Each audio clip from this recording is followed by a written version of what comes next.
math just doesn't math anymore, I like to say. I like That that. that we have to really look at the whole picture, and it's a hormone concern now. Metabolism isn't just calories in, calories out. There's so many factors that play into it.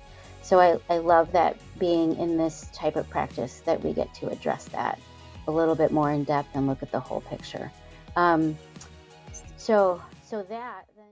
Hey, welcome to today's Expert Talk, where we'll be talking about breaking through weight loss barriers, the myths, tips, and tricks, and how injections can help you succeed with your weight loss goals. I'm Margaux Cousturian, the PA at Forum Health Knoxville, where we practice integrative functional medicine, and I'll pass it over to you. Hello, I am Roanne Dunaway. I'm a physician assistant as well, and I practice in Illinois in the greater Chicago area at our Bloomingdale office, where we also practice integrative and functional medicine. And I've been a PA for 25 years now. Wow, that's Yeah. impressive. Okay, so my first question for you, Roanne, I'm just so excited that we can talk today about weight loss tips. I know that during this time of year, we're all a reset and get, back on board after the holidays. So to start, what are some common weight loss strategies that were once considered healthy that now we know are pretty ineffective? Gosh, there were so many. That I remember. I mean, the obvious, right, is calorie restriction and excessive exercise. We've all heard that before, but I remember growing up hearing about a diet like the cabbage soup diet, and then I remember one that went around that included hot dogs. Um, so obviously, like living on cabbage soup is really not nutrient dense, and I don't recall what was in the hot dog one, but I just remember like a piece of paper floating around the office and people making hot dogs for lunch every day. So Wow. um, so that there, so it's always interesting to think back now on how far we've come. So what have you heard in the past that same for you might make you go, why was that a thing? Yes. I remember when I was in biology back in college, our professor, when we were learning about different types of worms, our professor showed us this old newspaper article from sometime in the 1900s, and it was an advertisement for women to eat worms. It said, the secret to banishing fat, ingest tapeworms, and they would mail out tapeworms, and women would take them to lose weight. So they were infecting themselves with tapeworms, to be malnourished and to lose weight. And I don't know how they got rid of the tapeworms, once they hit their goal weight. So I'm glad we've moved past eating live worms to lose weight. Definitely. So what are your Yeah. thoughts? Wow, that's kind of fascinating. I don't think I remember hearing that one. Um, what are your thoughts on how outdated weight loss myths like these, like low fat, excessive calorie restriction, worms and cabbage and things like that, what are your thoughts on how that impacts patients' results? Yeah, so the low fat trend I think was pretty detrimental because you have to have flavor. So most of the packaging that's advertised as low fat ended up being higher sugar content or higher salt or Mm, something else to replace that fat so that it still tasted great. Um, I know in the past they also used to prescribe sugar for energy, so that was pretty wild. So we kind of moved from sugar for energy to replacing sugar in low fat packaging, which is just triggering inflammation. So you're not getting good sourced nutrients. You're just getting kind of a insulin spike and kind of buzzed energy from sugar, and then it's triggering that addiction pathway. So I think that wasn't a great trend. We saw more insulin resistance surging during that time period. Um, what about you? Have you heard of any other things in that and regard? how that impacts it, I like your point about the way we took out fat. I mean, we're so afraid of fat because that was a thing for so long. But we need fat for hormones. We need fat for so many things. So I like that we're getting to chat and that I'm seeing more conversations in offices and online about the importance of fat for health. Like we need all the macros. And so what I feel with a lot of these outdated um, diets and things is that they just weren't sustainable because you can't live like that, right? I mean, what do you do Right. after the tapeworm? After you get rid of the tapeworm or Right. stop eating just cabbage soup, things like that, you go back to your old habits. And so like what I think one of the things I love now we're seeing is this trend to like, let's really go nutrient dense and learn how to pivot your health for, individualize it for each patient, how we can personalize their health journey to really optimize their health. And so I think those old diets really lost sight of the importance of nutrition, and Yes. that we needed macros, protein, fat, fiber, some carbs, and also micros. Like we were losing so many vitamins and minerals that we just need for physiologic function and healing. So Yes. it's just not sustainable. And I also feel like people would lose weight, sure, but maybe only to a certain point and at the loss or at the cost of their overall health and longevity. Yes, I love that you're focusing on the macros and how healthy that is, because macro counting is so much more beneficial for our metabolism than just counting calories. So that was another kind of myth was calorie in, calorie out, and that, as long as calorie out is greater than calorie in, you'll lose weight. But we're really not focusing on nutrients and keeping your metabolism healthy, Mm. because if your metabolism isn't healthy, then it's just going to slow down and you're going to plateau and not lose any weight. And like you were saying, with making sure that you're appropriately nourished, the calorie in, calorie out model doesn't account for any sort of nutrition, because a calorie is just a calorie. You can have 100 calories from broccoli or 100 calories from a little, 100-calorie pack, and that doesn't get you the same. For sure. What are some common foods or drinks that most people assume are healthy, but we've figured out really aren't? You referenced one of them. It's those 100-calorie packs. Those are the things Yeah, that just sort of I go to the store and I think, oh, there is that empty packet of 100 calories with no nutrients in it. And, those nutrients are replaced by preservatives and chemicals in the food science that makes us think it's so delicious and we want another pack. And then we think that's okay to have 400-calorie packs, right? Um, right. I think also fruit juice is a big one. People think it's fruit, it's healthy, but we've taken out the fiber and we've processed it and added things to it to make it, stay in the fridge for and longer periods of time than a fruit necessarily would last. So, lots of sugars. I think cereals were a big go-to for a very long time. So much sugar and again, very little nutrients. So, how about you? What are the things that you feel like could be better but aren't quite there yet?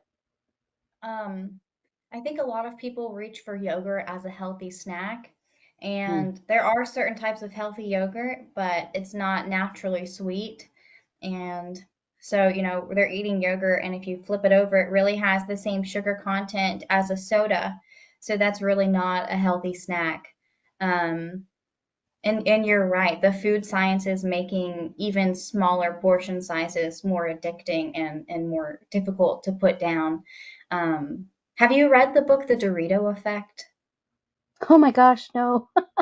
Yes, it's That's I great. just thought of that, but it's a book that really describes kind of how Doritos came to be, and they talk about the food sciences and how that really grew, but basically how they manufacture food to taste delicious and be more addicting to increase sales, and it's very enlightening and scary.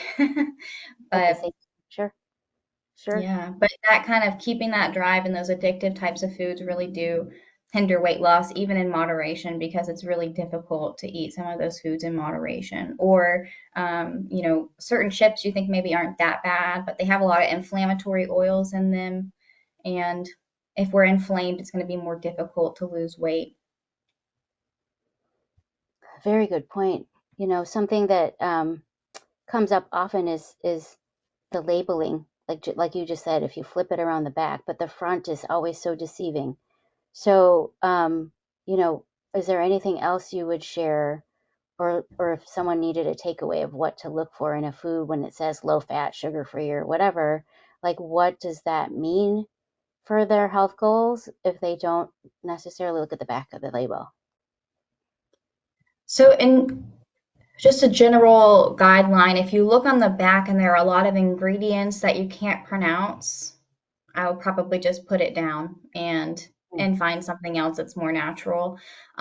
Shopping the perimeter of the store can be a good kind of motto to live by, and making sure that there's no added sugars. Like even pasta sauce, condiments, they can all have kind of high level of sugar. And that's, if you look on the nutrient label, you don't really see a guideline for how much sugar you should get in a day. So I just like to say, minimal added sugar. If it has 15 grams of sugar per serving, then maybe we pick something else that has a lower sugar content. Um, Trying to reduce the amount of like canola oil and vegetable oil packaging, replacing, some chips are now made with avocado oil. So if you want a salty treat, swapping out for maybe using avocado oil or something a little healthier. I love that. Those are great reminders. And it's nice to see that there are some products on the shelves that have that in mind, like a Dorito versus a chip made out of with that is fried in avocado oil instead of an inflammatory seed oil. So I really like that that's coming to light, right? Like it's not just calories. So much is missing from that approach. So what would you say that the new understanding of weight management, the science behind it, how has that evolved, and how can we use that to help our patients? Yeah, so it used to be the outdated model of calories in, calories out, and now we're moving past that and figuring out that achieving the appropriate weight is really about metabolic health and metabolic flexibility. And that really is an umbrella that encompasses so many different aspects. We have to make sure that our insulin sensitivity is there and that we don't have insulin resistance, making sure that we're not really inflamed because inflammation will block weight loss, checking hormone levels, making sure the thyroid is optimal, making sure all of our female or male hormones are balanced. Like cortisol, the stress hormone, isn't too high. So it's really more of an all encompassing approach nowadays. But it really focuses, I guess, primarily on, I think insulin resistance is just one of the biggest issues that I'm seeing in my clinic. What about you? Have you found any other, underlying factors that we need to look at? Um, oh gosh, well, absolutely the insulin resistance, right? I think in following other experts in the field, I'm hearing that 90 to 90, somewhere around 90 to 95% of Americans have metabolic imbalance, um, without even Wow. being diagnosed, which is kind of extreme. Yes. But I think, aside from that and the factoring in the nutrition, I do think the other hormones play a big role. I've seen a number of patients where we've optimized nutrition. Um, they're eating really well and their sugars are really pretty well balanced and they're moving their bodies regularly, but they're not sleeping and or their stress levels are quite high. The demands on them, even though they don't feel stressed all the time, the demands on them are present throughout the day and they just kind of are on the go from wake to sleep and then just trying to heal in that sleep time, which sometimes isn't enough. Um, and then, as you mentioned, female hormones. So many people are going through, women especially, different phases of their cycles, different phases of life, and there's all of that to factor in. So it really is more than just math. The math just doesn't math anymore, I like to say. I like That, that. that we have to really look at the whole picture, and it's a hormone concern now. Metabolism isn't just calories in, calories out. There's so many factors that play into it. So I love that being in this type of practice that we get to address that a little bit more in depth and look at the whole picture. Um, So that then there's another piece, and I think I'd love to see what you think about it, is how, we live in America, so there's exposure to chemicals in everything we do, breath, water, food, cleaning products, personal care products. What are your thoughts on detoxification and how that plays a role in weight management? That is a huge component as well, because if your body is constantly being exposed to toxins, to protect yourself, it walls off those toxins and stores them in our fat tissue or our adipose tissue. So if we're constantly exposed to toxins, then even if you're doing everything else right, the body's still going to try to protect you, and you're not going to lose that weight because it doesn't know where to put those toxins unless you're able to detoxify them.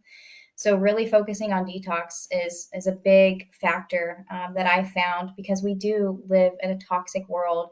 And if you've been living the functional lifestyle for a while, it makes sense. But coming from a traditional, American household, you don't think twice about what's in this cleaner. The cleaner's just advertised as, hey, this one's great for cleaning the bathroom, this one's great for cleaning the kitchen, and you don't think of looking at the ingredients. And maybe people don't realize that there are more natural ways to approach it. So, kind of increasing the awareness and cleaning up the house, cleaning up the air, putting in an air purifier, cleaning up your water, a lot of things in the water, and making sure that you're detoxifying hormones correctly as well. Um, yeah. So, what other types of toxin exposure have you seen that's inhibiting weight loss? It's hard to pinpoint exactly what the toxin is for any one person. I think it's just the the the the chemical burden, and how can we clean that up, right? And I feel like I don't want people to feel like everywhere we go is bad for us. There's so much good in the world. I Yeah. think one of the things we can do is support our body's natural ability to get rid of things, right? So moving our body, working up a sweat, that actually helps us get rid of some waste. Also supporting gut health. We talk a lot about gut health in functional medicine. So eliminating via the gut is very important, and the liver plays a big role in that too. So there are foods. I love food as medicine. So there are certain foods that can really support the liver's function in that. Um, like broccoli and garlic and onions have sulfurs in them. Chlorella, which is an algae, you'll see that in a lot of the greens powders, or you can buy that, as a supplement in and of itself. I've seen a lot of talk about cilantro even, and how well that can help with detoxification. So there's so many ways to support that naturally. Hydration is, I mean, we sweat and we avoid, we go to the bathroom. That's a great way to get rid of things as well. So um, also sleep. I also like intermittent fasting for those who do it mindfully and maybe with guidance with their provider. So those are some of the things I like to introduce as part of a wellness and weight management program. So Yeah. Tell me more about the Forum Wellness Weight Management Program that you're utilizing. so I don't people often come with the goal of losing weight, and it's a great goal, but I also think it's bigger than that. And so what I love about our weight management program is that we focus on the things we just talked about: nutrition, um, balanced nutrition, getting all the macros and the micros, um, exercise, particularly strength training, because I think that's very helpful for most people. Um, Yes. detoxification, looking at the overall picture so we can optimize everything. And then, when appropriate, we do incorporate the new medications that we're seeing um, make so much impact, the GLP-1s and the GLP-GIP combination, which is your semaglutide and your tirzepatide that you've heard about. So I do find those that can be helpful tools, provided that the foundation of health is being addressed as well. I don't love them just by themselves. Um, but that's kind of the components of the weight loss program. I do really love that we can personalize it more, and it offers a little bit more benefits. Have you you use it too in your practice, right? The injectables when appropriate. Yes, Yeah, we do. yeah. And I started utilizing our health coaches. I've started working with, I don't know who you use in your clinic. I use Monica, and that has been a game changer with my patients to have someone, it's the accountability. We do everything we can in the room to educate patients on diet and lifestyle, but it's a lot. It's a lot of change if you're going from eating the standard American diet to gradually eating something that's more macros based. So I just love utilizing the health coaches because they check in with the patients regularly. They can help make a meal plan to make grocery shopping easier. Because sometimes if you just look up some of these diets online, you find recipes that have 30 different ingredients, and patients say, well, I'm not doing this. This is way more difficult than swinging by, Chick-fil-A on my, I don't know if you have Chick-fil-A out there. Yeah. You do? Okay. Swinging by Chick-fil-A on my way home. And so making healthy choices approachable for patients and having that accountability has been a really big helping Yeah. helping hand for my Yeah. patients. I definitely agree with that. The health coaches are fantastic. And it's not even just the patients that are following a standard American diet and making these shifts. I find I don't know what your patient population is like, but a lot of the patients we see are in my age group. They're more perimenopausal, postmenopausal, and there's a pivot that needs to be made. So a lot of patients will say, like, I eat healthy, I'm moving my body. I don't really know how much healthier I could eat, but there's different little tweaks we can make to it that really help them pivot to this sort of new physiology they have going on with hormone shifts and aging. So the health coaches are really helpful, I find, for that. So yeah, well, You know, all, I all three of them. I tried a health coach. A few months ago when I wanted to do an elimination diet, which I know how to do, but I wanted to see what kind of, benefits I could get from that. And I was amazed at how helpful it was for someone to check in with me every couple of weeks, Yeah, make tweaks if I had any issues, make meal planning easier for me because I'm someone that needs recipes that have less than 10 ingredients, or I probably won't cook it. So, they're really able to work with you there, regardless of how crazy your lifestyle is, or, maybe you have to cook for a family of four and they can help make that work too. But the GLP-1s and the GIPs have been a big assist with all of that. If someone already has underlying insulin resistance, that can be very challenging to reverse in the beginning. So I found that that really helps kind of jumpstart the process. Like if losing weight is like hiking a mountain, then utilizing these newer prescriptions like semaglutide or tirzepatide is, you still have to hike the mountain, but it's like hiking the mountain with some really good hiking boots and hiking poles. It just makes it a lot easier to get going. that's a great analogy. That's very, it is, it's a great tool. Um, and I think that you and I both find that we don't use just the prescription version of it. We do use some compounding versions of it. So Yes. what are you feeling are the benefits of doing it this way versus the more traditional prescription variation of it?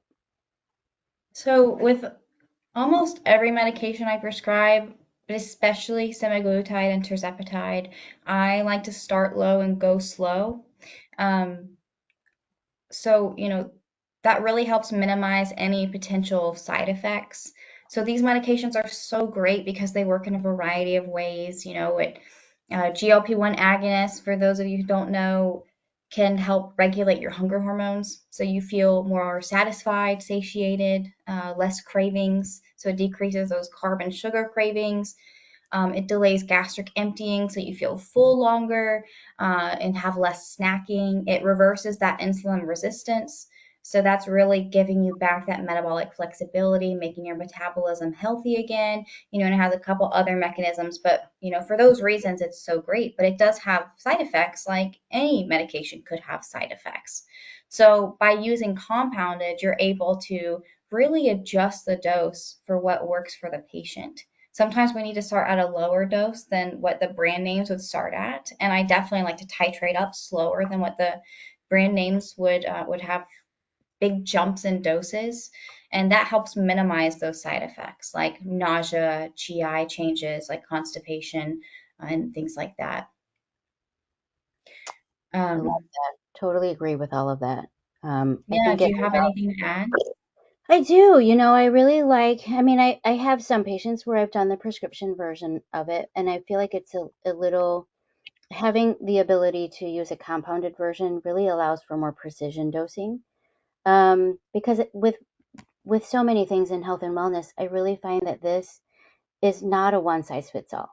Um, with these medications, as their FDA approval goes, the maintenance dose or the recommended doses are kind of high, I find, for a lot of people.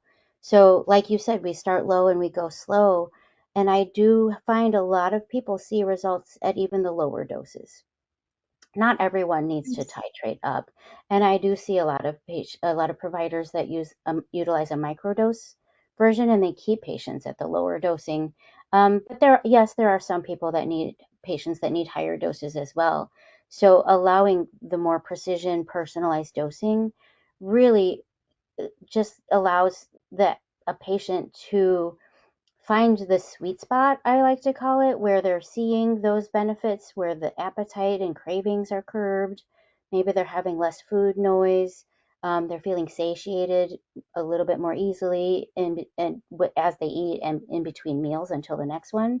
So they can choose nicely when it's time for the next meal instead of that, like, oh my gosh, I'm starving. Um, Yeah, so I think in the long run, they're it also allows them to learn how to make that pivot with nutrition. Maybe they're realizing they need more protein than they thought, or less carbs than they thought, or more strength training, and they can make those adjustments over a period of time that they're getting support, and it becomes a lifestyle change. And because we can manage their side effects more easily and find the dose that does that the least, then we have more compliance. They're going to stay with it more consistently until they get to goal. So, yeah, it's so easy. We see so many people take on a weight management program of some sort and they do great to a certain point, then life hits or whatever, and they stop, and then we're yo yo dieting. And I feel like we can support people through that a little bit better because of the comprehensiveness of the program that we offer, the way we support our patients with all of that foundation of health and with the ability to dose more personalized. yeah.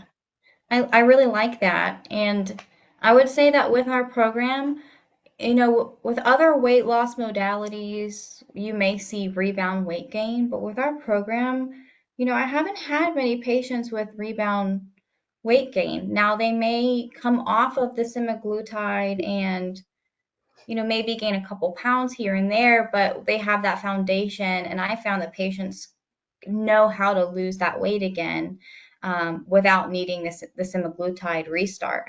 What have you seen as far as like longevity? I've seen a mix. Most patients are able to make that pivot, so they're creating the lifestyle that supports their body in this new phase of life at this new weight, right? The body really likes to maintain homeostasis, so sometimes if we don't understand how to make that change, then it is easy to gain the weight back. Um, One of the things I also think is important is because we are focusing on the nutrition and those foundations of health and optimization there, um, Hmm. that we can sort of temper some one of the side effects I see that I'm seeing a lot of reports on is the increased loss of muscle mass with these Right. medications. I listened, I don't remember who it was, but I heard something in the range of when people typically lose weight, they lose about 25% of muscle mass, but with these medications, that is higher, closer to 30 or more percent. And so that's part of the reason that we end up with rebound weight gain and all of that afterwards. So if we're addressing that along the way, then it helps with that maintenance afterwards and not needing to go back on it. I have had some patients that do find that they need a maintenance dose for a while. So Hmm. again, I like that because we do it the way we do it with our weight loss program, we have that flexibility to do that. That is such a good point, especially about the muscle mass. I don't think we've touched on that in this video, but that is a big, a lot of patients are scared of that. Like, will I lose too much muscle while I'm on this? And I do like that with our program, we're really encouraging maintaining that muscle mass with, weight-bearing exercises. It doesn't have to be lifting weights, but, movement that can help strengthen the muscle. Um, if they do have hormones that aren't optimized, we're generally optimizing that as well, just because we're functional integrative practice. So, if that's a part of the component why you're losing muscle mass, we're addressing that. Um, and and that does help maintain that metabolic flexibility after they hit goal weight. We use the in-body scan here to ensure that we're looking at your muscle composition and your, everything else, and making sure that the weight that you're losing is from your fat and not from muscle. And that way, if you are starting to lose muscle, we can do an early intervention and recommend some, weight-bearing exercises or diving a little deeper to figure out what's going on there. Love it. Yeah, we also have a body composition scale at our office as well as a DEXA scanner, so we can actually get a really Wow. for those who want that, we can get a bit more in-depth look at their body composition, even visceral fat, because that's important too, which that could be a whole session in and of itself, probably. So Yeah. we have so much to offer with our practice. What would you say if someone was listening, um, if they're a new existing patient or a patient new to your practice? How is the best way? What would they do to know if they're a candidate for what we have to offer, and especially with the injections, with the GLP-1s and that kind of thing? Right. So I would say if it's been something that you've been struggling with for a while, and you need some coaching, some accountability, or you need to dive a little deeper, then you know that you'd be a good candidate to come in and get assessed.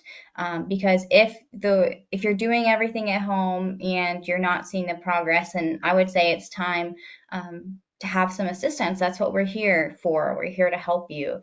And really, we can work with almost any patient to help with weight loss. As far as the injectables go, most patients are a candidate as long, there are a couple little factors that I ask that may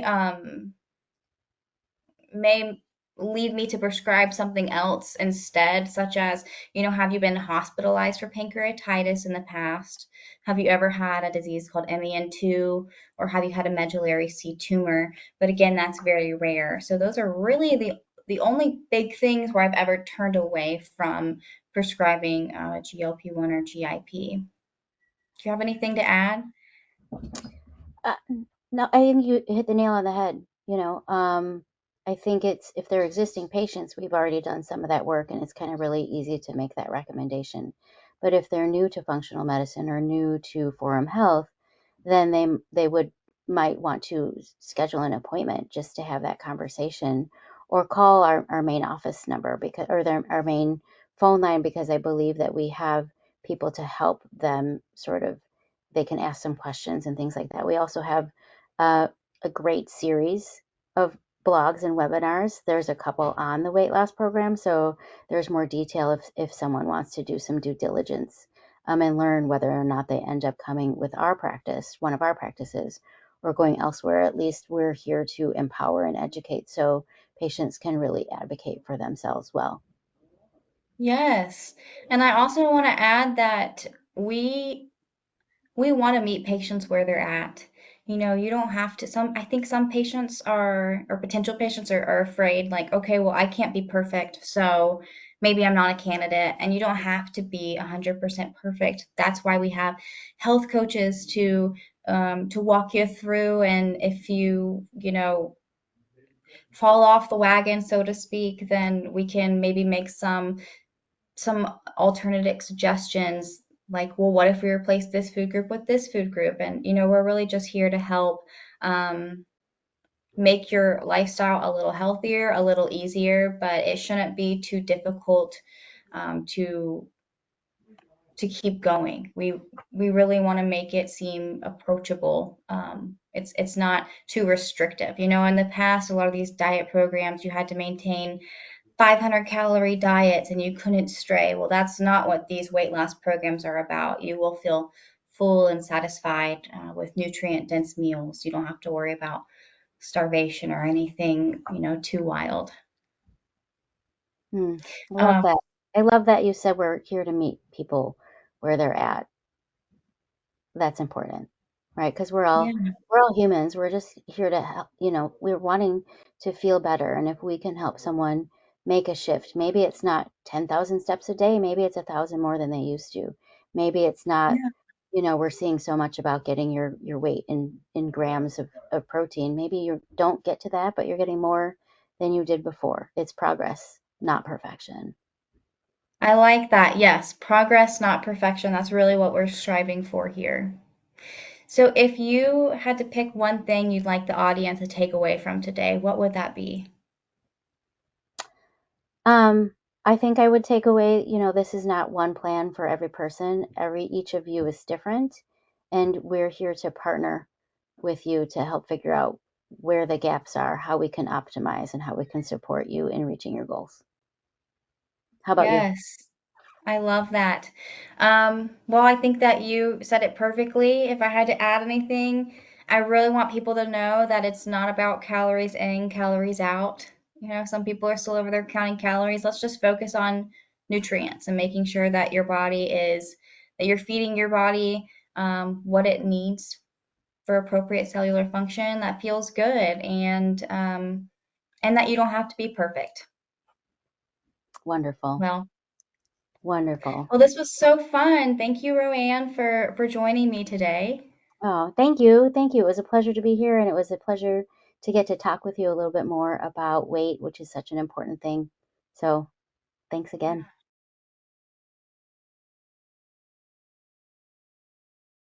Hi, Dr. Saxena here, Chief Medical Officer at Form Health. Thanks for visiting our channel. Make sure to subscribe to get the latest insights and information on functional and integrative medicine.